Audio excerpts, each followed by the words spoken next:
Assalamualaikum warahmatullahi wabarakatuh. Selamat pagi semuanya. Semoga kita tetap diberi kesehatan sehingga kita dapat belajar bersama di video pembelajaran ini. Perkenalkan, saya Sofiana Solehah dari kelas PAI 5B. Video pembelajaran ini saya buat untuk memenuhi tugas mata kuliah pendidikan multikultural sebagai tugas ujian akhir semester. Kali ini kita akan belajar bersama mengenai tema implementasi pendidikan multikultural pada anak-anak melalui model pembelajaran bermain peran. Topik bahasan yang kita bahas kali ini ada 3. Yang pertama, konsep pendidikan multikultural. Yang kedua, implementasi pendidikan multikultural pada anak-anak. Dan yang ketiga, model pembelajaran bermain peran. Topik bahasan yang pertama adalah konsep pendidikan multikultural.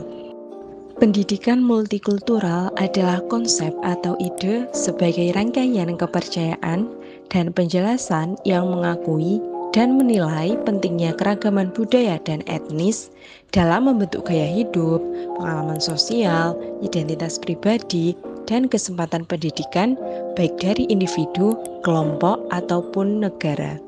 Langkah pertama yang perlu dilakukan dalam pendidikan multikultural adalah membangun pemahaman terlebih dahulu mengenai karakteristik kultur. Hal ini agar tidak terjebak hanya sebatas budaya dan kebiasaan semata. Karena munculnya perbedaan pada setiap definisi tentu tidak terlepas dari ketidakmampuan moral untuk mengolaborasi kenyataan duniawi yang kompleks. Di Indonesia sedang mencuat wacana pendidikan multikultural. Hal ini dilatar belakangi oleh beberapa sebab. Salah satunya adalah globalisasi. Globalisasi dapat melahirkan peluang, ancaman, dan tantangan bagi kehidupan manusia. Oleh karena itu, pendidikan multikultural dapat digunakan sebagai strategi transformasi budaya yang mampu menghargai perbedaan budaya dalam kemajemukan. Dengan menggunakan pendekatan multikultural, kita dapat memperoleh beberapa manfaat atau keuntungan. Yang pertama, tidak lagi terbatas dengan pandangan yang menyamakan pendidikan dengan persekolahan atau pendidikan multikultural dengan program-program sekolah formal. Yang kedua, tidak terbatas pada pandangan yang menyamakan kebudayaan dengan kelompok etnik. Yang ketiga, dapat meningkatkan kompetensi dalam beberapa kebudayaan. Selanjutnya adalah topik bahasan yang kedua, yaitu implementasi pendidikan multikultural pada anak-anak. Dunia anak-anak adalah dunia yang unik, penuh kejutan, dinamik, serba ingin tahu, selalu mengeksplorasi dunia, bermain dan belajar, serta selalu berkembang seiring dengan perkembangan dan pertumbuhannya. Dalam hal ini, anak-anak memiliki beberapa karakteristik. Yang pertama, anak-anak itu suka meniru. Yang kedua, dunia anak-anak adalah dunia bermain. Yang ketiga, anak-anak itu masih bisa berkembang.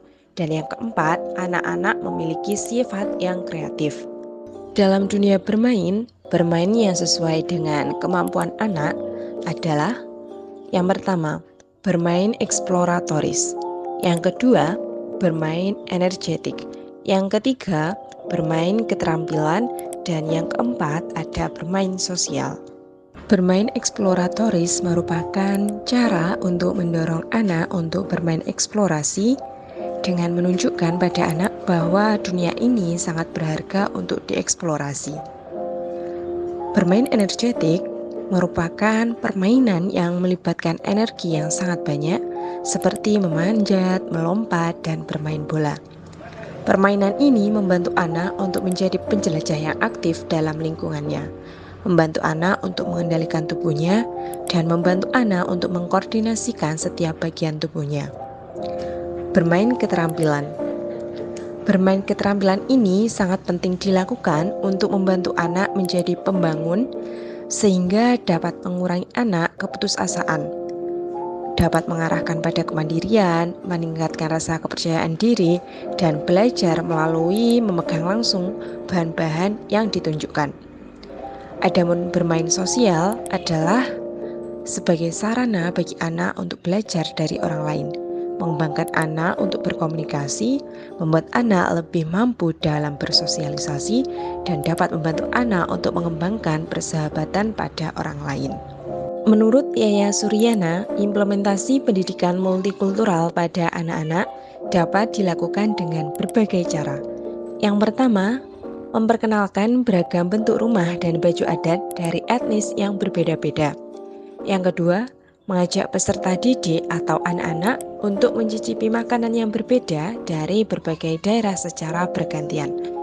Yang ketiga, mendengarkan lagu-lagu daerah lain kepada anak-anak atau peserta didik. Yang keempat, menunjukkan cara berpakaian yang berbeda baik dari suku bangsa maupun negara lain. Yang kelima, memperkenalkan tokoh-tokoh pejuang dari berbagai daerah, dalam dan luar negeri. Yang keenam, menunjukkan tempat dan cara beribadah yang berbeda-beda.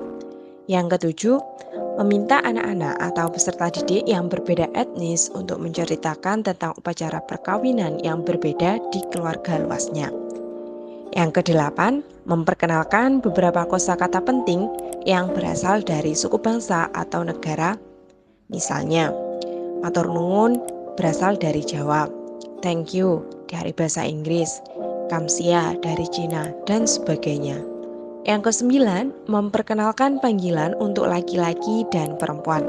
Misalnya, Upi dari Minangkabau, Ujang dari Sunda, Koko dari Cina, dan sebagainya. Topik bahasan yang ketiga sebagai topik bahasan terakhir yaitu model pembelajaran bermain peran. Bermain peran atau role playing adalah sejenis permainan gerak yang di dalamnya ada tujuan, aturan, dan pendidikan. Dalam bermain peran, peserta didik atau anak-anak dikondisikan pada situasi tertentu di luar kelas.